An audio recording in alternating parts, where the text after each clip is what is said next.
ಇನ್ನು ಶಾಸಕ ಮುನಿರತ್ನ ವಿರುದ್ಧ ಮಹಿಳಾ ಕಾಂಗ್ರೆಸ್ ಪ್ರೊಟೆಸ್ಟ್ ನಡೆಸ್ತಾ ಇದೆ. ಬಿಜೆಪಿ ಶಾಸಕರ ವಿರುದ್ಧ ಕೆಪಿಸಿಸಿ ಕಚೇರಿ ಎದುರು ಪ್ರತಿಭಟನೆ ನಡೆಸ್ತಾ ಇದ್ದಾರೆ. ಮಹಿಳಾ ಕಾಂಗ್ರೆಸ್ ಅಧ್ಯಕ್ಷೆ ಸೌಮ್ಯ ರೆಡ್ಡಿ ನೇತೃತ್ವದಲ್ಲಿ ಹೋರಾಟ ನಡೆಸಲಾಗ್ತಾ ಇದೆ. ಮುನಿರತ್ನ ವಿರುದ್ಧ ಧಿಕ್ಕಾರ ಕೂಗಿದ್ದಾರೆ ಮಹಿಳಾ ಕಾಂಗ್ರೆಸ್ ಕಾರ್ಯಕರ್ತರು.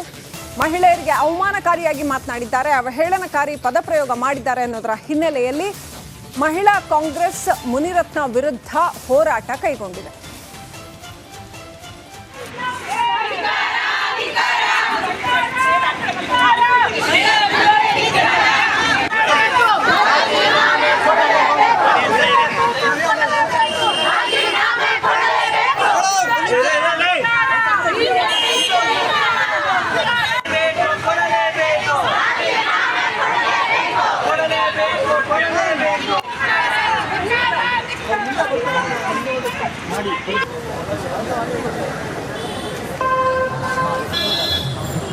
ಲಕ್ಷಾಂತರ ಜನರಿಗೆ ಅವ್ರ ಜವಾಬ್ದಾರಿ ಇರುತ್ತೆ, ಪ್ರತಿನಿಧಿಸ್ತಾರೆ, ಅವ್ರ ಪರ ಮಾತಾಡ್ತಾರೆ.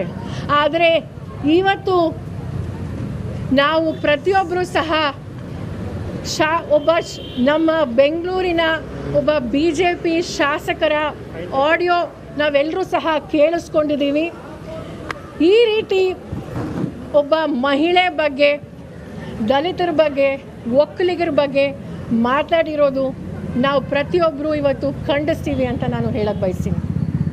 ಮೇಡಮ್, ಈ ವಿಚಾರದಲ್ಲಿ ಸರ್ಕಾರಕ್ಕೆ ಏನು ಒತ್ತಾಯ ಮಾಡ್ತೀರಿ? ಈಗಾಗಲೇ ಬಂಧನ ಆಗಿದೆ, ಅವರ ವಿರುದ್ಧ ಮತ್ತೆ ಯಾವ ರೀತಿ ಕ್ರಮ ಕೈಗೊಳ್ಳಬೇಕು? ಪ್ರತಿಭಟನಾ ಸ್ವರೂಪ ಏನಿರಲಿದೆ, ಏನು ಬೇಡಿಕೆ ಇಡ್ತಾ ಇದ್ದಾರೆ? ನೋಡಿ, ನಾವು ಇಡೀ ರಾಜ್ಯದಲ್ಲಿ ಎಲ್ಲ ಮಹಿಳೆಯರು ನಾವು ಪ್ರತಿಭಟನೆ ಮಾಡ್ತಾ ಇದ್ದೀವಿ, ಪ್ರತಿಯೊಂದು ಜಿಲ್ಲೆಯಲ್ಲೂ ಸಹ. ನಿನ್ನೆ ಮಹಿಳಾ ಆಯೋಗಕ್ಕೂ ನಾವು ನಾಗಲಕ್ಷ್ಮಿ ಚೌಧರಿ ಅವರಿಗೆ ನಾವು ಭೇಟಿ ಮಾಡಿ ದೂರು ಕೊಟ್ಟಿದ್ದೀವಿ. ಆಮೇಲೆ ಅಟ್ರಾಸಿಟಿ ಕೇಸ್ ಸಹ ಹಾಕಿದ್ದೀವಿ, ಬಂಧನ ಸಹ ಆಗಿದೆ. ನಾನು ಪೊಲೀಸರಿಗೆ ಧನ್ಯವಾದ ಹೇಳ್ಬೇಕು. ಲಕ್ಷಾಂತರ ಜನರಿಗೆ ಅವ್ರ ಜವಾಬ್ದಾರಿ ಇರುತ್ತೆ, ಪ್ರತಿನಿಧಿ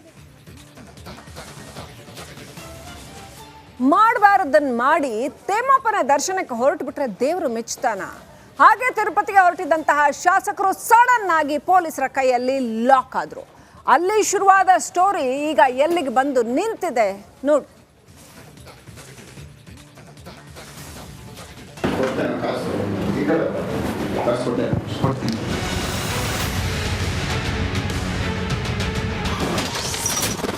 FSLಗೆ ಶಾಸಕ ಮುನಿರತ್ನ ಧ್ವನಿ. ವಾಯ್ಸ್ ಪರೀಕ್ಷೆ ನಂತರ ತೆರೆಯುತ್ತೆ ಅಸಲಿ ಕಹಾನಿ.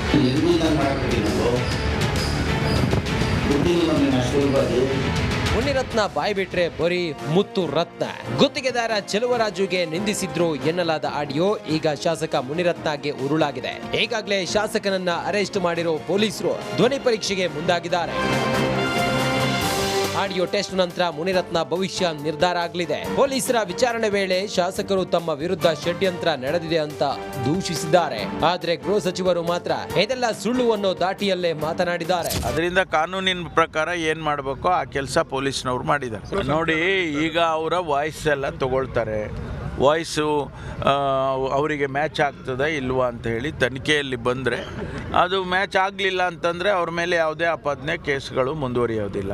ಒಂದು ವೇಳೆ ಮ್ಯಾಚ್ ಆಗ್ತದೆ ಅಂತಂದರೆ ಏನು ಕ್ರಮ ತಗೋಬೇಕೋ ಕಾನೂನು ಪ್ರಕಾರ ಮುಂದೆ ತಗೊಳ್ತಾರೆ. ಇನ್ನೊಂದು ಕಡೆ ಜಡ್ಜಿ ಎದುರು ಶಾಸಕರು ಸಾಲು ಸಾಲು ಕಂಪ್ಲೇಂಟ್ ಹೇಳಿದ್ದಾರೆ. ರಾಜ್ಯ ಸರ್ಕಾರ ದ್ವೇಷದ ರಾಜಕಾರಣ ಮಾಡ್ತಿದೆ, ವಿಚಾರಣೆಗೆ ಕರೆದಿದ್ರೆ ನೋಟಿಸ್ ಕೊಟ್ಟಿದ್ರೆ ನಾನೇ ಹೋಗ್ತಿದ್ದೆ, ತರಾತುರಿಯಲ್ಲಿ ಅರೆಸ್ಟ್ ಮಾಡೋ ಅಗತ್ಯ ಏನಿತ್ತು ಅಂತ ಪ್ರಶ್ನಿಸಿದ್ರು. ಜೊತೆಗೆ ತಮ್ಮ ಆರೋಗ್ಯ ಸ್ಥಿತಿಯು ಚೆನ್ನಾಗಿಲ್ಲ ಅನ್ನೋ ಸಬೂಬು ಕೊಟ್ರು.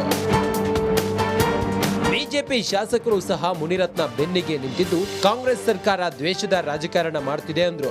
ಇದಕ್ಕೆ ತಿರುಗೇಟು ಕೊಟ್ಟ ಗೃಹ ಸಚಿವ ಡಾಕ್ಟರ್ ಜಿ ಪರಮೇಶ್ವರ್, ಮುನಿರತ್ನ ಜೊತೆಗಿದ್ದವರೇ ಕಂಪ್ಲೇಂಟ್ ಕೊಟ್ಟಿದ್ದಾರೆ, ಪೊಲೀಸರು ಕ್ರಮ ತೆಗೆದುಕೊಂಡಿದ್ದಾರೆ, ಇಲ್ಲಿ ದ್ವೇಷದ ರಾಜಕೀಯ ಎಲ್ಲಿಂದ ಬಂತು ಅಂದ್ರು. ಅವರು ಕಂಪ್ಲೇಂಟ್ ಕೊಟ್ಟಿದ್ದಾರೆ, ಕಾನೂನು ಪ್ರಕಾರ ಅವರು ಕ್ರಮ ತಗೊಂಡಿದ್ದಾರೆ. ಅದರಲ್ಲಿ ದ್ವೇಷ ಏನು ಬಂದಿದೆ? ಅದರಲ್ಲಿ ಅವರೇ ಅವ್ರ ಜೊತೆಯಲ್ಲಿದ್ದವರೇ ಅಲ್ವಾ ಕಂಪ್ಲೇಂಟ್ ಕೊಟ್ಟಿರೋದು. ನಾವು ಕಾಂಗ್ರೆಸ್ನವ್ರು ಕೊಟ್ಟಿದ್ರಾ ಅಥವಾ ಇನ್ಯಾರಾದರೂ ಕೊಟ್ಟಿದ್ದಾರಾ? ಒಟ್ನಲ್ಲಿ ಒಂದು ಧ್ವನಿ ಆ ಮುನಿಯ ಹಣೆ ಬರಹ ಬರೆಯೋ ಹಂತಕ್ಕೆ ಬಂದು ನಿಂತಿದೆ. ಇಲ್ಲಿಗೆ ಇಡೀ ಕೇಸ್ ಅದ್ಯಾವ ಟ್ವಿಸ್ಟ್ ಪಡೆದುಕೊಳ್ಳುತ್ತೋ ಕಾದು ನೋಡಬೇಕಿದೆ. Bureau report, Republic Kannada. ಇನ್ನು ಶಾಸಕ ಮುನಿರತ್ನ ವಿರುದ್ಧ ಮಹಿಳಾ ಕಾಂಗ್ರೆಸ್ ಪ್ರೊಟೆಸ್ಟ್ ನಡೆಸ್ತಾ ಇದೆ. ಬಿಜೆಪಿ ಶಾಸಕರ ವಿರುದ್ಧ ಕೆಪಿಸಿಸಿ ಕಚೇರಿ ಎದುರು ಪ್ರತಿಭಟನೆ ನಡೆಸ್ತಾ ಇದ್ದಾರೆ. ಮಹಿಳಾ ಕಾಂಗ್ರೆಸ್ ಅಧ್ಯಕ್ಷೆ ಸೌಮ್ಯ ರೆಡ್ಡಿ ನೇತೃತ್ವದಲ್ಲಿ ಹೋರಾಟ ನಡೆಸಲಾಗ್ತಾ ಇದೆ. ಮುನಿರತ್ನ ವಿರುದ್ಧ ಧಿಕ್ಕಾರ ಕೂಗಿದ್ದಾರೆ ಮಹಿಳಾ ಕಾಂಗ್ರೆಸ್ ಕಾರ್ಯಕರ್ತರು. ಮಹಿಳೆಯರಿಗೆ ಅವಮಾನಕಾರಿಯಾಗಿ ಮಾತನಾಡಿದ್ದಾರೆ, ಅವಹೇಳನಕಾರಿ ಪದಪ್ರಯೋಗ ಮಾಡಿದ್ದಾರೆ ಅನ್ನೋದರ ಹಿನ್ನೆಲೆಯಲ್ಲಿ ಮಹಿಳಾ ಕಾಂಗ್ರೆಸ್ ಮುನಿರತ್ನ ವಿರುದ್ಧ ಹೋರಾಟ ಕೈಗೊಂಡಿದೆ.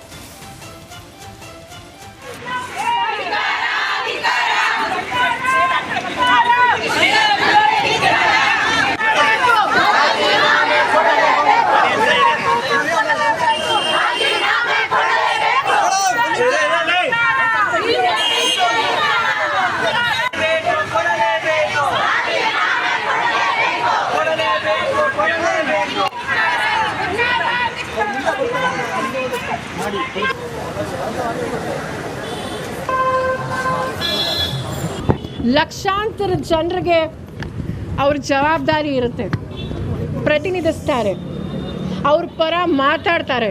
ಆದರೆ ಇವತ್ತು ನಾವು ಪ್ರತಿಯೊಬ್ಬರೂ ಸಹ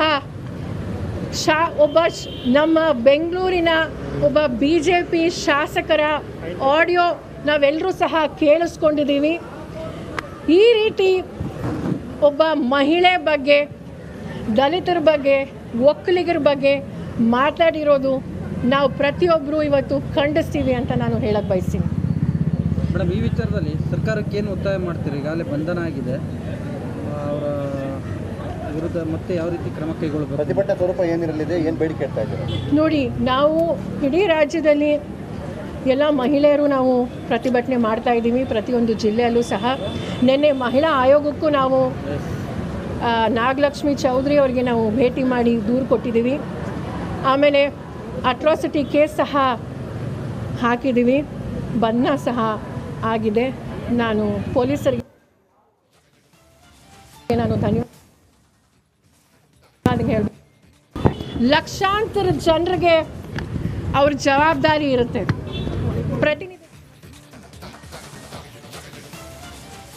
ಮಾಡಬಾರದನ್ನ ಮಾಡಿ ತೇಮಪ್ಪನ ದರ್ಶನಕ್ಕೆ ಹೊರಟು ಬಿಟ್ರೆ ದೇವರು ಮೆಚ್ಚುತ್ತಾನ? ಹಾಗೆ ತಿರುಪತಿಗೆ ಹೊರಟಿದ್ದಂತಹ ಶಾಸಕರು ಸಡನ್ ಆಗಿ ಪೊಲೀಸರ ಕೈಯಲ್ಲಿ ಲಾಕ್ ಆದ್ರು. ಅಲ್ಲಿ ಶುರುವಾದ ಸ್ಟೋರಿ ಈಗ ಎಲ್ಲಿಗೆ ಬಂದು ನಿಂತಿದೆ ನೋಡಿ.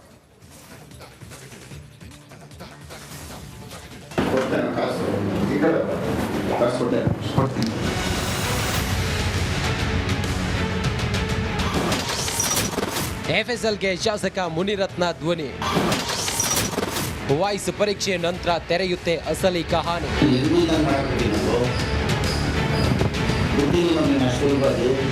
ಮುನಿರತ್ನ ಬಾಯ್ ಬಿಟ್ರೆ ಬರೀ ಮುತ್ತು ರತ್ನ. ಗುತ್ತಿಗೆದಾರ ಚೆಲುವರಾಜುಗೆ ನಿಂದಿಸಿದ್ರು ಎನ್ನಲಾದ ಆಡಿಯೋ ಈಗ ಶಾಸಕ ಮುನಿರತ್ನಗೆ ಉರುಳಾಗಿದೆ. ಈಗಾಗಲೇ ಶಾಸಕನನ್ನ ಅರೆಸ್ಟ್ ಮಾಡಿರೋ ಪೊಲೀಸರು ಧ್ವನಿ ಪರೀಕ್ಷೆಗೆ ಮುಂದಾಗಿದ್ದಾರೆ. ಆಡಿಯೋ ಟೆಸ್ಟ್ ನಂತರ ಮುನಿರತ್ನ ಭವಿಷ್ಯ ನಿರ್ಧಾರ ಆಗಲಿದೆ. ಪೊಲೀಸರ ವಿಚಾರಣೆ ವೇಳೆ ಶಾಸಕರು ತಮ್ಮ ವಿರುದ್ಧ ಷಡ್ಯಂತ್ರ ನಡೆದಿದೆ ಅಂತ ದೂಷಿಸಿದ್ದಾರೆ. ಆದ್ರೆ ಗೃಹ ಸಚಿವರು ಮಾತ್ರ ಇದೆಲ್ಲ ಸುಳ್ಳು ಅನ್ನೋ ದಾಟಿಯಲ್ಲೇ ಮಾತನಾಡಿದ್ದಾರೆ. ಅದರಿಂದ ಕಾನೂನಿನ ಪ್ರಕಾರ ಏನು ಮಾಡಬೇಕೋ ಆ ಕೆಲಸ ಪೊಲೀಸ್ನವ್ರು ಮಾಡಿದ್ದಾರೆ. ನೋಡಿ, ಈಗ ಅವರ ವಾಯ್ಸ್ ಎಲ್ಲ ತಗೊಳ್ತಾರೆ. ವಾಯ್ಸು ಅವರಿಗೆ ಮ್ಯಾಚ್ ಆಗ್ತದೆ ಇಲ್ವಾ ಅಂತ ಹೇಳಿ ತನಿಖೆಯಲ್ಲಿ ಬಂದರೆ, ಅದು ಮ್ಯಾಚ್ ಆಗಲಿಲ್ಲ ಅಂತಂದರೆ ಅವ್ರ ಮೇಲೆ ಯಾವುದೇ ಆಪಾದನೆ ಕೇಸ್ಗಳು ಮುಂದುವರಿಯೋದಿಲ್ಲ. ಒಂದು ವೇಳೆ ಮ್ಯಾಚ್ ಆಗ್ತದೆ ಅಂತಂದರೆ ಏನು ಕ್ರಮ ತಗೋಬೇಕು ಕಾನೂನು ಪ್ರಕಾರ ಮುಂದೆ ತಗೊಳ್ತಾರೆ. ಇನ್ನೊಂದು ಕಡೆ ಜಡ್ಜಿ ಎದುರು ಶಾಸಕರು ಸಾಲು ಸಾಲು ಕಂಪ್ಲೇಂಟ್ ಹೇಳಿದ್ದಾರೆ. ರಾಜ್ಯ ಸರ್ಕಾರ ದ್ವೇಷದ ರಾಜಕಾರಣ ಮಾಡ್ತಿದೆ. ವಿಚಾರಣೆಗೆ ಕರೆದಿದ್ರೆ ನೋಟಿಸ್ ಕೊಟ್ಟಿದ್ರೆ ನಾನೇ ಹೋಗ್ತಿದ್ದೆ. ತರಾತುರಿಯಲ್ಲಿ ಅರೆಸ್ಟ್ ಮಾಡೋ ಅಗತ್ಯ ಏನಿತ್ತು ಅಂತ ಪ್ರಶ್ನಿಸಿದ್ರು. ಜೊತೆಗೆ ತಮ್ಮ ಆರೋಗ್ಯ ಸ್ಥಿತಿಯೂ ಚೆನ್ನಾಗಿಲ್ಲ ಅನ್ನೋ ಸಬೂಬು ಕೊಟ್ರು. ಬಿಜೆಪಿ ಶಾಸಕರು ಸಹ ಮುನಿರತ್ನ ಬೆನ್ನಿಗೆ ನಿಂತಿದ್ದು ಕಾಂಗ್ರೆಸ್ ಸರ್ಕಾರ ದ್ವೇಷದ ರಾಜಕಾರಣ ಮಾಡ್ತಿದೆ ಅಂದ್ರು. ಇದಕ್ಕೆ ತಿರುಗೇಟು ಕೊಟ್ಟ ಗೃಹ ಸಚಿವ ಡಾಕ್ಟರ್ ಜಿ ಪರಮೇಶ್ವರ್ ಮುನಿರತ್ನ ಜೊತೆಗಿದ್ದವರೇ ಕಂಪ್ಲೇಂಟ್ ಕೊಟ್ಟಿದ್ದಾರೆ, ಪೊಲೀಸರು ಕ್ರಮ ತೆಗೆದುಕೊಂಡಿದ್ದಾರೆ, ಇಲ್ಲಿ ದ್ವೇಷದ ರಾಜಕೀಯ ಎಲ್ಲಿಂದ ಬಂತು ಅಂದ್ರು. ಅವರು ಕಂಪ್ಲೇಂಟ್ ಕೊಟ್ಟಿದ್ದಾರೆ, ಕಾನೂನು ಪ್ರಕಾರ ಅವರು ಕ್ರಮ ತಗೊಂಡಿದ್ದಾರೆ. ಅದರಲ್ಲಿ ದ್ವೇಷ ಏನು ಬಂದಿದೆ? ಅದರಲ್ಲಿ ಅವರೇ ಅವ್ರ ಜೊತೆಯಲ್ಲಿದ್ದವರೇ ಅಲ್ವಾ ಕಂಪ್ಲೇಂಟ್ ಕೊಟ್ಟಿರೋದು. ನಾವು ಕಾಂಗ್ರೆಸ್ನವ್ರು ಕೊಟ್ಟಿದ್ರಾ? ಅಥವಾ ಇನ್ಯಾರಾದರೂ ಕೊಟ್ಟಿದ್ದಾರಾ? ಒಟ್ನಲ್ಲಿ ಒಂದು ಧ್ವನಿ ಆ ಮುನಿಯ ಹಣೆ ಬರಹ ಬರೆಯೋ ಹಂತಕ್ಕೆ ಬಂದು ನಿಂತಿದೆ. ಇಲ್ಲಿಗೆ ಇಡೀ ಕೇಸ್ ಅದ್ಯಾವ ಟ್ವಿಸ್ಟ್ ಪಡೆದುಕೊಳ್ಳುತ್ತೋ ಕಾದು ನೋಡಬೇಕಿದೆ. Bureau report, Republic Kannada.